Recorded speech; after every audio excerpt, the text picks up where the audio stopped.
Halo adik-adik, selamat pagi. Ketemu lagi nih bersama Kak Desi di pelajaran Bahasa Indonesia. Hari ini materi kita adalah penggunaan awalan ber dan konjungsi antar kalimat. Selamat mendengarkan ya adik-adik. Pertama, awalan ber dalam bahasa Indonesia berfungsi sebagai pembentuk kata kerja atau kata sifat. Adapun kata kerja yang dibentuk tidak memiliki objek disebut kata kerja intransitif adik-adik. Namun kata kerja tersebut dapat memiliki pelengkap atau keterangan ya. Nah adik-adik, awalan ber banyak fungsinya nih. Yang pertama, kata bersayap bermimpi. Ini berarti mempunyai ya adik-adik ya. Lalu kata bisa digabung dengan kata sampan ya, ini bersampan, bertopi. Berarti ini fungsinya menggunakan atau memakai ya adik-adik ya. Lalu yang mempunyai fungsi ketiga menghasilkan, ini contohnya ada bersuara, berbuah ya. Lalu fungsi awalan berjumlah atau kelipatan, ini contohnya berdua, berkali-kali. Lalu yang kelima, fungsi mengakui atau memanggil sebagai, contohnya berbapak, berguru ya adik-adik ya. Lalu yang fungsi keenam, melakukan sesuatu, contohnya bermain, berkarya. Fungsi ketujuh, bertindak atau bekerja sebagai, contohnya berjuang, berdagang. Lalu fungsi kedelapan, berada dalam keadaan, contohnya bergembira, berhati-hati. Lalu contoh yang kesembilan fungsinya ya adik-adik, menyatakan perbuatan yang berbalasan ya, contoh katanya bersalaman, bertinju.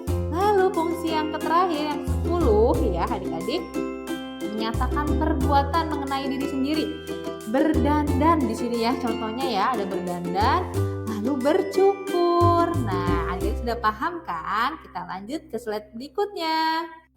Nah, adik-adik, contoh selanjutnya di sini ada contoh pembentukan kata berimbuhan bernih. Bertemu dengan rambut, kata dasar rambut berarti menjadi berambut. Bertemu ragam menjadi beragam. Keterangannya, awalan berubah bentuk menjadi be jika huruf awal kata dasarnya adalah r. Ya, di sini rambut ragam, nah berarti beragam ya adik-adik ya. Lalu yang selanjutnya, awalan bertemu kata dasar kerja menjadi bekerja. Ya, bertemu dengan kata dasar cermin menjadi becermin. Nah, awalan berubah bentuk menjadi be jika suku kata pertama kata dasar berakhiran ini ya, er ya adik-adik ya. Kan ini cer ya. Nah, itu kata dasarnya adalah er. Ya, jadinya tidak ada r-nya lagi, jadi menjadi bekerja gitu ya adik-adik. Lalu ditambah kata ajar ya, kata dasar ajar menjadi belajar. Ini yang mempunyai pengecualian khusus yang mudah menjadi aturan baku ya adik-adik ya. Lalu yang terakhir, ketemu kata dasar sertifikat berarti bersertifikat. Awalan tidak berubah jika kata yang suku kata pertamanya memiliki etaling ya adik-adik ya. Di sini ada etaling ya, etaling. Nah, di sini sertifikat ya, berarti ada di sini. Nah, itu dia langsung ditulisnya. Seperti itu ya adik-adik ya. Baik adik-adik, selanjutnya konjungsi. Konjungsi adalah kata atau ungkapan penghubung antar kata, antar frasa, antar klausa, dan antar kalimat.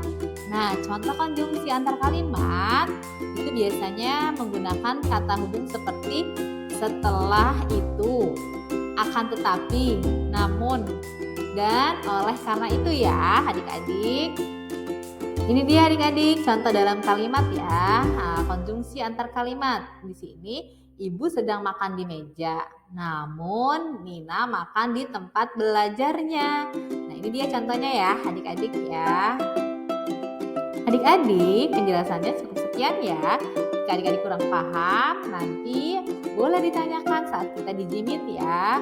Semangat selalu belajarnya. Kali ucapkan terima kasih. Sampai jumpa lagi adik-adik. Dadah.